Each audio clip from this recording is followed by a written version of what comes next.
በቀላሉ በማይናጠቡ ጥቅሞች የተሳሰረችው ዓለም የአንዱ አካባቢ ችግር ወደ ሌላው አካባቢ በቀላሉ እየተዳረሰ ተቸግራለች። የደቡብ አፍሪካውያን ከወንድሞቻቸው ጋር የተቃረነ ተግባር አፍሪካውያንን ለ90 ደቂቃ ወደ ሌላ ዜግነት እንዲቀየሩ አድርጓቸዋል።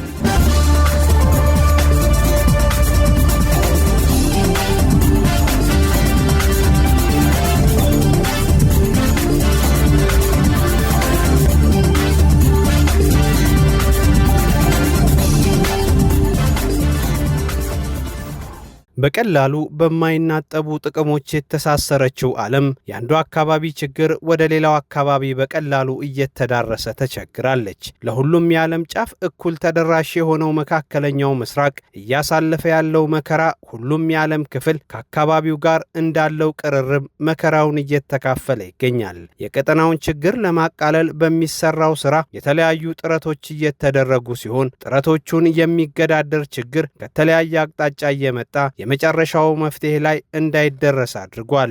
ከሰላም ማሻሻያዎች ውስጥ ግዙፉን ችግር ያቃልላል የተባለው የአሜሪካ ኢራን ስምምነት ሲሆን ይህ ድርድር ከባባድ እንቅፋቶች እየገጠሙት እያዘገመ ይገኛል። ያለፈው ሳምንት መጨረሻ እልባት ይገኝበታል ተብሎ በጉጉት የተጠበቀው የሁለቱ ሀገራት ስምምነት ወደዚህ ሳምንት ተሸጋግሯል። በስዊዘርላንድ ዋና ከተማ ዳቮስ ቀጠሮ የተያዘለት ንግግር የቀን ቅያሪ ቢያደርግም የሁለቱ ሀገራት ከፍተኛ አመራሮች በተቀጣጠሩበት ቦታ ተገናኝተው በአንዳንድ ጉዳዮች ላይ መክረዋል። በአደራዳሪነት ከፓኪስታን በተጨማሪ ኳታር የተጨመረች ሲሆን የምክትል ፕሬዝደንት ጄዲ ቫንስ እና የውጭ ጉዳይ ሚኒስትር አባስ አራግጂ ውይይት መልካም ውጤቶችን እያመጣ ነው በማለት ተናግረዋል። መሪዎቹ ጉዳዮቻቸውን በ60 ቀናት ለማጠናቀቅ የተስማሙ ሲሆን ከተደራዳሪዎቹና ከአሸማጋዮቹ በተጨማሪ ጉዳዩን በቅርበት የሚከታተል ከፍተኛ ልዩ ኮሚቴ አዋቅረዋል። ኮሚቴው የውይይቱን ሂደት በመከታተል ፖለቲካዊ አንድምታውን የሚገመግም ሲሆን የተደራዳሪዎቹን የመጨረሻ ውጤትም ከአሸማጋዮቹ ጋር በመሆን የሚገልጽ እንዲሆን ተስማምተዋል። ኮሚቴው የሚመለከታቸውን ጉዳዮች ደረጃ በደረጃ ያስቀመጠ ሲሆን የኢራን የኒውክለር ጉዳይና የአሜሪካ ማዕቀብ ጉዳዮች በአንደኝነት የተቀመጡ ርዕሰ ጉዳዮች ናቸው። የሆርሙዝ ጉዳይና የሁሉም ግንባሮች ጦርነትን የተመለከተው አጀንዳም የኮሚቴው ቀጣይ የእይታ ደረጃ ሲሆን ሌሎችም መስማሚያ ጉዳዮች ደረጃ በደረጃ የሚቀመጡ ናቸው። የሊባኖስ ግንባሩ ጦርነትን ለማስቆም የተሄደበት የውይይት መንገድ መልካም እድገት እያሳየ መሆኑን አባስ አራግጂ ተናግረዋል። ይህን ሐሳብ የአሜሪካው ተደራዳሪ ምክትል ፕሬዝደንት ጄዲ ቫንስ ያጠናከሩት ሲሆን የመጀመሪያው ዙር የስዊዘርላንድ ውይይት በሁለቱም ወገን ስምምነት ተጠናቋል። ይሁንና ስምምነቱ በታሰበው ልክ ለመሄዱ አሁንም አጠራጣሪ ሐሳቦች እየተነሱ ነው። የቀድሞ የአሜሪካ ዲፕሎማትና የአሁኑ በቱኒዚያ የአሜሪካ አምባሳደር የሆኑት ጆይ ሁድ እንደሚናገሩት የመግባቢያ ሰነዱ ከአሳታፊነት አንጻር ውስንነት ያለው በመሆኑ ተግባራዊነቱ እንደሚያጠራጥር ይገልጻሉ። በዚህ ጦርነት አሁን እጇን ብታወጣም እስራኤል ቀጥተኛ ተሳታፊ ነበረች። ሄዝቦላህም የጦርነቱ ቀጥተኛ ተሳታፊ የሆነ ሌላኛው ቡድን ነው። አሁን በሚደረገው ድርድር ላይ እነዚህ ሁለት አካላት ቀጥተኛ የድርድሩ ተሳታፊ መሆን አልቻሉም። ይህም ባለመሆኑ የባለፈው ሳምንት ድርድር ያልተሳካ ሲሆን በድጋሚ በስዊዘርላንድ ተጀምሮ አንደኛ ዙሩን በስኬት ያጠናቀቀው ድርድር ሊስተጓጎል እንደሚችል ስጋት ፈጥሯል። በእርግጥም ከ14ቱ የድርድር ነጥቦች ቀዳሚ ተደርጎ የተቀመጠው የሁሉንም ግንባሮችን ጦርነት ማስቆም ውስጥ ሄዝቦላህም ሆነ የሊባኖስ መንግስት አለመካተታቸው የሚያመጣው ችግር ቀላል አይደለም። ከቆይታ በኋላ እየወጡ ያሉ መረጃዎች እንደሚያሳዩት ከሆነ የአሜሪካና የኢራን ፍላጎት የሆነው ጦርነቱን የማስቆም እቅድ ከሂዝቦላህም ሆነ ከሊባኖስ መንግስት ፍላጎት የራቁ ጉዳዮች ስለመሆናቸው ያሳያሉ። እንደ አውሮፓውያን አቆጣጠር ከ2023 ጀምሮ እስራኤል በደቡባዊ ሊባኖስ በጀመረችው ወረራ ምክንያት አሁን ላይ ሰፊ የሊባኖስ መሬት በቴል አቪቭ ሰራዊት ስር ይገኛል። እስራኤል በአካባቢው ቢጫ መስመር እያለች በየጊዜው ይፋ በምታደርገው አዳዲስ ሰፈራዎች ውስጥ ከሊባኖስ የተወሰዱ 8 ታላላቅ አካባቢዎች ይገኛሉ። እነዚህ ከጎላን ተራሮች ባሻገር የሚገኙት መሬቶች አሁን ላይ የእስራኤል ጦር ካልፈቀደ በስተቀር መውጣትም ሆነ መግባት ፈጽሞ የተከለከለ ነው። ታዲያ በእነዚህ መሬቶች ምክንያት የማይጣጣሙት ሄዝቦላህና የሀገሪቱ መንግስት እንኳን አንድ የሚሆኑበት ሲሆን እስራኤል እነዚህን የመሬት ክፍሎችን ይዛ የሚደረግ ስምምነት ዘላቂ ሰላም እንደማያመጣ የታወቀ ነው። የሂዝቦላህና የሊባኖስ መንግስት የአንደኛው አንቀጽ የኢራን አሜሪካ የድርድር ሰነድን የሚቃወሙት በዚሁ የተነሳ ሲሆን ይህ አንቀጽ እስራኤል ከአካባቢው ለቃ ትውጣ የሚል ማሻሻያ እስካልሰፈረበት ድረስ የንግግሩ ሂደት ውጤቱ ድካም ብቻ መሆኑ አይቀሬ ነው። ይህ ደግሞ ለሌላኛዋ የድርድሩ ተገላይ እስራኤል የሚዋጥ አይደለም። ቴልአቪቭ አንቀጹን ማሻሻል ሳይሆን አንቀጹን መሰረዝ የሚለው ላይ ያተኮረች በመሆኑ ስለ ማሻሻል የሚታሰብ አይደለም። አሜሪካና ኢራን ቀደም ብለው ባደረጉት የተኩስ አቁም ስምምነት ላይ የእስራኤል ከደቡብ ሊባኖስ መውጣት ላይ ምንም አይነት ቅድመ ሁኔታ ባለማስቀመጡና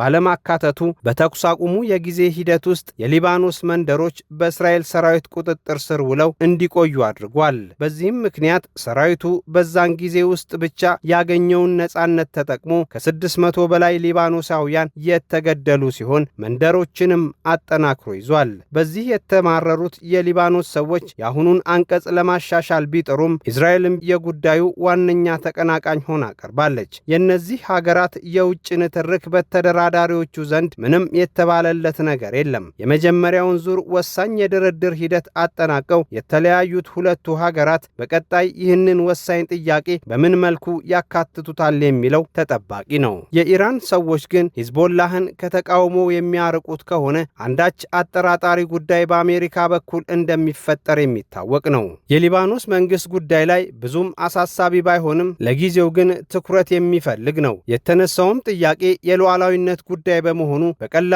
ትኩረት የሚያጣና በአንዳች መሸንጊያ የሚያበቃ አይሆንም። የቀጣዩ ውይይት ከመደረጉ በፊት የኢራን ተደራዳሪዎች ስዊዘርላንድን ለቀው መሄዳቸው ተሰምቷል። ኢራንን በድርድር የወከሉት የኢራን ምክር ቤት አፈ ጉባኤ መሐመድ ባገር ጋሊባፍ፣ የውጭ ጉዳይ ሚኒስትሩ አባስ አራግቺ፣ የማዕከላዊ ባንክ ገዢው አብዱልናስር ሐመድ ቲቡርድና ታዋቂው የኒውክለር ተደራዳሪው አሊ ባኺር መሆናቸውን የዘገበው የሀገሪቱ ብሔራዊ ጣቢያ ተወካዮቹ ስዊዘርላንድን ለቀው ስለመሄዳቸው አሳውቋል።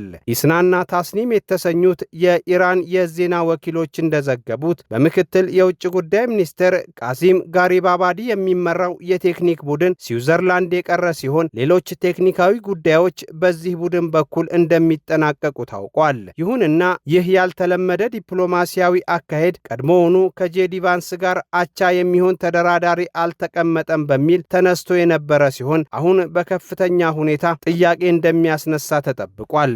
የኢራን ታላላቅ ተደራዳሪዎች ወደ ሀገራቸው ከተመለሱ በኋላ ወደ ስዊዘርላንድ ስልክ የመቱት የሊባኖሱ ፕሬዝዳንት ጆሴፍ አውን በሀገራቸው የቀጠለውን ጥቃት መላ እንዲፈለግለት ጠይቀዋል። ጆሴፍ አውን ለአሜሪካ የተባሉትን በማድረግ ቢታዘዙም በእስራኤል ጦር ከሚደርስባቸው ጥቃት ከለላ ማግኘት አልቻሉም። ፕሬዝደንቱ በስልክ ጥሪያቸው በስዊዘርላንድ የሚገኙትን የአሜሪካ ምክትል ፕሬዝደንት ጄዲ ቫንስና የቤተ መንግስቱ ጉምቱ አማካሪ ጃሬድ ኩሸርንና የኳታሩን ጠቅላይ ሚኒስትር ሼክ መሐመድ ቢን አብዱራህማን አልታኒን በማግኘት ሀገራቸው ከባድ ጥቃትና አደገኛ ወረራ እየተካሄደባት መሆኑን በማንሳት ጦርነቱ እንዲያበቃ ጠይቀዋል። ከዚህ የስልክ ንግግር በኋላ በእስራኤልና በሊባኖስ መንግስት መካከል በቀጣዩ ሳምንት በዋሽንግተን እንዲነጋገሩ እድል እየተመቻቸ መሆኑ ታውቋል። ይሁንና የእነዚህ አካላት ውይይትም ቢሆን በሊባኖስ ዘላቂ መፍትሄ እንደማያመጣ ከዛሬ 2 ዓመት በፊት የተደረገው ስምምነት ያስታውሳል።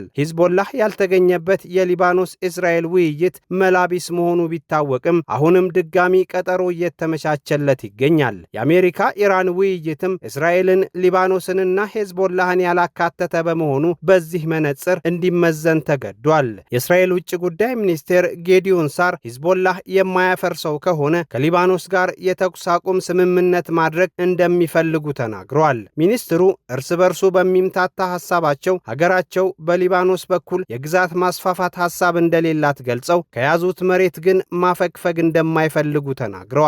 በወረራ የተያዙትን መሬቶች የደህንነት ቀጠና ብለው የጠሩት ሚኒስትሩ ከዚህ አካባቢ ለቀን ህዝባችንን ለሂዝቦላህ አናጋልጥም ብለዋል። በመሆኑም ይህንን ያላካተተ ስምምነት ለማድረግ ስለመዘጋጀታቸው አሳውቀዋል። ከወደ ግብጽ የተሰማው መረጃ ደግሞ እስራኤል ከሊባኖስ ከሊባኖስ ጋር በሚደረገውም ሆነ ዋሽንግተንና ቴሄራን በሚያደርጉት ውይይት ለማደናቀፍ መዘጋጀቷን ይናገራል። የቱርክ የውጭ ጉዳይ ሚኒስቴር ሐካም ፊዳን እንደሚሉት ሰላም በሚያመጡ ጉዳዮች ላይ እስራኤል ሁልጊዜም ከዳር እንደምትሆን በመግለጽ ተገቢ ባልሆነ ምክንያት ስታፈርሰው እናውቃታለን በማለት ሐሳባቸውን ገልጿል። የቱርክ፣ የሳውዲ አረቢያ፣ የግብፅና ፓኪስታን ውጭ ጉዳይ ሚኒስትሮች በካይሮ የተገናኙ ሲሆን የዶናልድ ትራምፕን የአረብና የአፍሪካ ጉዳዮች አማካሪ የሆኑትን ማሳድ ቦልስን አግኝተው አናግረዋል። በዚህ ወቅት የቱርክ የውጭ ጉዳይ ሚኒስቴር ሐካም ፊዳን እንደሚሉት የኢራን አሜሪካ ድርድር በሰላም እንዲቋጭ እስራኤልን መጠንቀቅ ያስፈልጋል ሲሉ ተናግረዋል። በኢራንና አሜሪካ መካከል በተደረገው ስምምነት ግን የኒውክለርና የማዕቀብ ጉዳዮች ከስምምነት የተደረሰባቸው መሆኑ የተገለጸ ሲሆን የአፈጻጸም ሂደቱ በተቋቋመው ኮሚቴና በአደራዳሪዎቹ እንዲገለጽ እየተጠበቀ ነው። ቲአርቲ ወርልድ፣ አናዶሉ፣ አጃንስ ፍራንስ ፕሬስ እና አልጀዚራ የዘገባው ምንጮች ናቸው።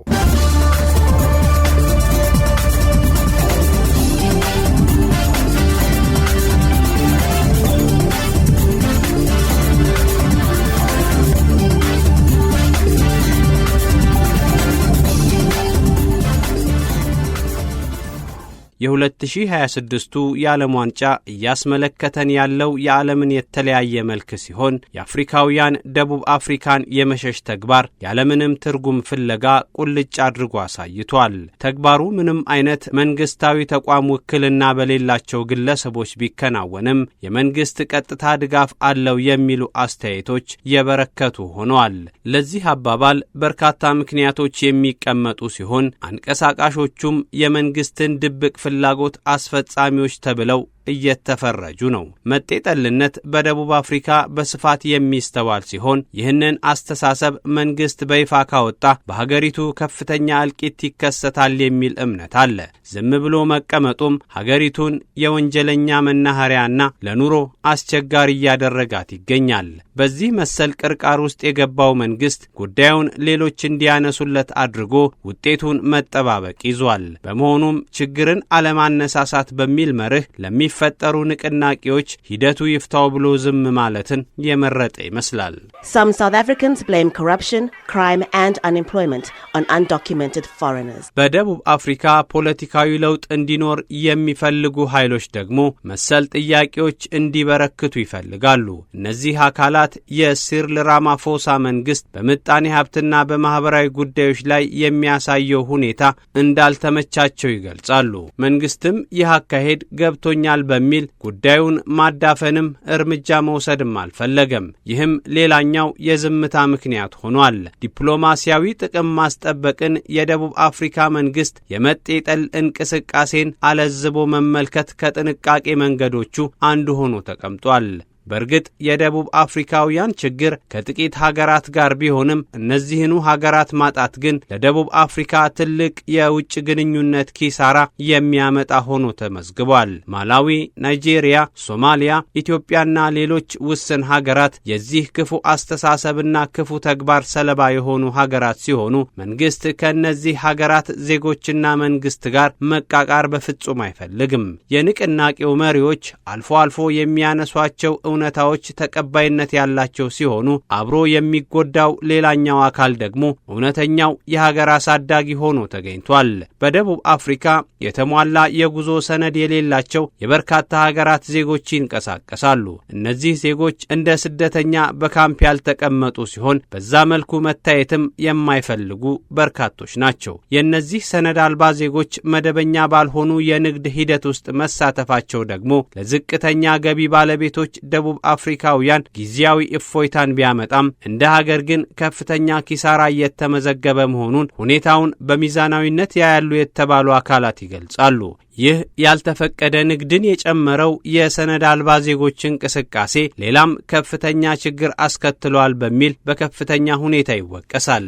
አንዳንዶች ደግሞ የደቡብ አፍሪካ መንግስት በጉዳዩ ላይ ዝም አላለም የሚል ሐሳባቸውን ያነሳሉ። የሀገሪቱ ዲፕሎማሲያዊ አካሄድ ዝምተኛ ጠባይ የተላበሰ በመሆኑ ይህንንም ችግር በዚያው መንገድ እያስኬደው ስለመሆኑ ይገልጻሉ። ይህም የጂኦፖለቲካል ተጽዕኖን ለማቃለል እንደሚረዳው የሚገልጹ ሲሆን የቢሮክራሲ ችግሮችን ለማቃለል የውስጥ ሽኩቻን ለማብረድና ለሌላም ጉዳይ ሽፋን እንዲሆን ይህ ንቅናቄ በዚህ መልክ እንዲሄድ ስለመደረጉ በስፋት ይነገራል።